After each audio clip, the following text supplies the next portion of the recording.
ഞങ്ങളുടെ ഇന്നത്തെ യാത്ര സ്നേഹതീരം പാലിയേറ്റ് കെയറിന് വേണ്ടി ഒരുപാട് കിടപ്പ് രോഗികളെ പരിചരിക്കാൻ വേണ്ടിയിട്ടുള്ള യാത്രയാണ്.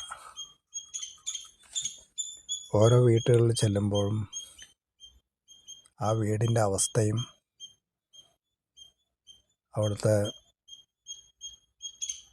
വിഷമങ്ങളും രോഗികളെയും കാണുമ്പോൾ വളരെ ദുഃഖകരമായൊരവസ്ഥയാണ്.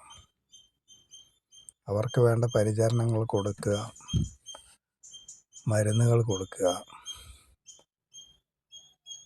അവരുടെ ആവശ്യങ്ങൾ എന്താണെന്ന് ചോദിച്ചറിഞ്ഞ് അതിനനുസരിച്ച് വേണ്ട നടപടി സ്വീകരിക്കുന്ന ഒരു സ്ഥാപനമാണ് സ്നേഹതീരം. ഒരുപാട് പേർക്ക് ഒരുപാട് ഗുണങ്ങൾ കൊടുക്കുന്ന ഒരു സ്ഥാപനം കൂടിയാണ്. കിടപ്പ് രോഗികളെ അവരുടെ വിഷമങ്ങൾ അറിഞ്ഞ് സഹായിക്കുക.